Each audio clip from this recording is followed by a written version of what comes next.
राम मंदिर के नाम पर मुस्लिम दुश्मनी की सियासत करने वाले आरएसएस और बीजेपी और इस तरह की तंजीमों की जानिब से शहंशाह बाबर को हमेशा बाहर मुल्क का हमलावर करार देते हुए मुसलमानों को निशाना बनाया जाता है। लेकिन बैरिस्टर असद अवैसी ने इनकी पूरी हवा निकाल दी और कहा कि मुगल बैरून मुल्क के नहीं बल्कि वो इसी मुल्क के बाशिंदे हैं, क्योंकि वो हिंदू माँ की कोख से पैदा हुए हैं जिन्होंने लाल किला और ताजमहल जैसी आफाक जहाँ इमारतें तामीर की हैं। बैरिस्टर ओवैसी ने कहा कि आरएसएस मुल्क को गलत तारीख बताकर हिंदू मुस्लिम नफरत की आग भड़का रही है।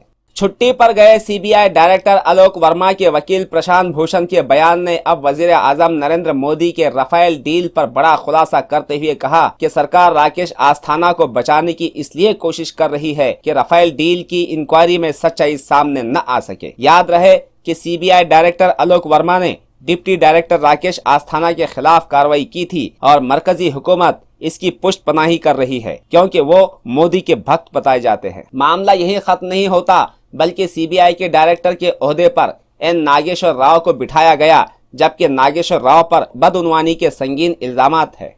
मुल्क की सियासत में सबसे बड़ा खुलासा करते हुए शरद पवार ने कहा कि 2019 में नरेंद्र मोदी हुकूमत खत्म होगी और किसी और के हाथ में हुकूमत की कमान होगी। उन्होंने ये भी कहा कि 2019 में किसी भी पार्टी को सॉलिड मेजॉरिटी नहीं होगी। शिवसेना चीफ उद्धव ठाकरे ने धमकी आमेज और पस्त जुबान में प्रकाश अंबेडकर पर तनकीद करते हुए कहा कि बहुजन अघाड़ी के प्रकाश अंबेडकर का एमआईएम से निकाह हुआ है और इस वक्त से प्रकाश अंबेडकर को राष्ट्र विरोधी झटके आ रहे हैं। प्रकाश अंबेडकर समाज के कोई ठेकेदार नहीं है और देश में रहना हो तो वंदे मातरम कहना ही होगा। याद रहे कि प्रकाश अंबेडकर ने कहा था कि मैं भी बैरिस्टर असद अवैसी की तरह वंदे मातरम का सख्त मुखालिफ हूँ। देखिए उनका ये बयान। मुस्लिम समूह नाही आहे। राष्ट्रगीत असताना तुम्हाला पर्यायी गीत कशासाठी, हा माझा सवाल आहे।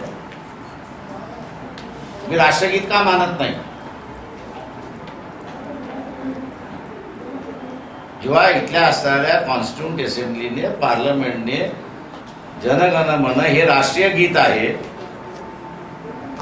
या राष्ट्रीय गीताला मानायचं नाही आणि वंदे मातरम तुम्ही असं म्हणायचे, चॉईस वरती सोडा ना।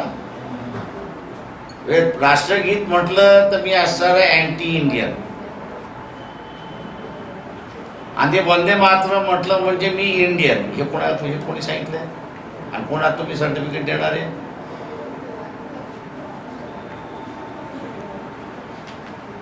राष्ट्रगीत सगळेच मानतात, राष्ट्रगीत मानणारे सगळे भारतीय ते वंदे मातरम म्हणतात, ते अँटी इंडियन आहेत असं आमचा आरोप आहे। राम मंदिर, 370 कलम की मनसूखी और कॉमन सिविल कोड जैसे वही पुराने मुस्लिम मुखालिफ मुद्दों का राग अलापते हुए शिवसेना चीफ उद्धव ठाकरे ने कहा कि शिवसेना पिछले 25 सालों से हिंदुत्ववाद के मुद्दे पर बीजेपी के साथ है, लेकिन बीजेपी ने मुल्क को धोखा दिया है और अभी तक राम मंदिर की तामीर नहीं की। उन्होंने ये भी कहा कि अगर यही हालत रही तो मुल्क खाना जंगी का शिकार होगा। याद रहे कि औरंगाबाद में अवामी नुमाइंदों से बातचीत करने के दौरान में उन्होंने मस्कुरा बयान दिया है। ऐन 2019 के इलेक्शंस के मुंह पर आरएसएस और शिवसेना की जानिब से राम मंदिर का मुद्दा उठाए जाने के दौरान विश्व हिंदू परिषद ने राम मंदिर तामीर के लिए जुमला 70 ट्रक्स पत्थर मंगवाने का ऑर्डर दिया है। याद रहे कि 29 अक्टूबर के रोज सुप्रीम कोर्ट में राम जन्मभूमि बाबरी मस्जिद मामले पर समाअत होने वाली है, लेकिन विश्व हिंदू परिषद ने इसका मॉडल अभी से तैयार किया है और 70 ट्रक पत्थरों का ऑर्डर भी दे दिया है। कांग्रेस के रियासती सदर अशोक चौहान ने अपनी सियासी बिसात पर पियादे बिछाना शुरू कर दिए हैं। उन्होंने कहा कि शिवसेना और बीजेपी के कई लीडर्स उनके राब्ते में है और कांग्रेस का दरवाजा खटखटा रहे हैं। उन्होंने ये भी कहा कि वजीर आजम नरेंद्र मोदी के रोजाना के झूठ और पार्टी की जानिब से होने वाले जिल्लत आमेज बर्ताव से तंग आए एकनाथ खड़से का भी कांग्रेस में तहदिल से खैर मकदम है, लेकिन सियासतदानों को जब भी नारायण राणे की याद आती है तो कांग्रेस के दरवाजे से खौफ महसूस होता है। Aurangabad medical college and hospital यानी कि मशहूर मारूफ घाटी हॉस्पिटल की काबिले तरस हालत से सारी दुनिया न सिर्फ वाकिफ है बल्कि शदीद परेशान भी है। मामूली सी पैरासिटामोल गोली के लिए महंगा हुआ घाटी हॉस्पिटल इमरजेंसी वार्ड के लिए भी अब दम तोड़ने लगा है। यहाँ की निस्फ से ज्यादा मशीनें खराब हो चुकी है। इसी के साथ साथ आए दिन यहाँ पर डॉक्टरों के हाथों मरीजों और इनके रिश्तेदारों की पिटाई और कभी मरीजों के रिश्तेदारों के हाथों डॉक्टर्स की पिटाई के वाकयात पेश आते रहते हैं। हाई कोर्ट के औरंगाबाद बेंच ने घाटी हॉस्पिटल इंतजामिया से इस मामले में जवाब तलब किया था। इस पर आइंदा हफ्ते में समाअत होगी।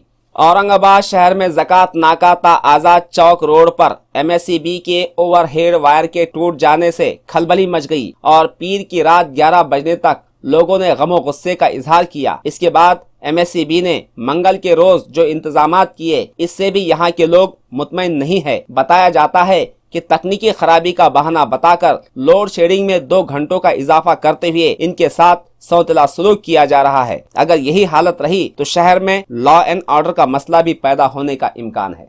अपने भाई की सादगी और भोलेपन का फायदा उठाते हुए औरंगाबाद शहर की सिल्क मिल कॉलोनी में एक देवर ने पिछले 24 सालों से अपनी सगी भाभी को हवस का निशाना बनाया था। इस मामले में अदालत के हुक्म पर सातारा पुलिस स्टेशन में देवर के खिलाफ केस दर्ज किया गया है। मामले की तहकीकात PSI कोते कर रहे हैं।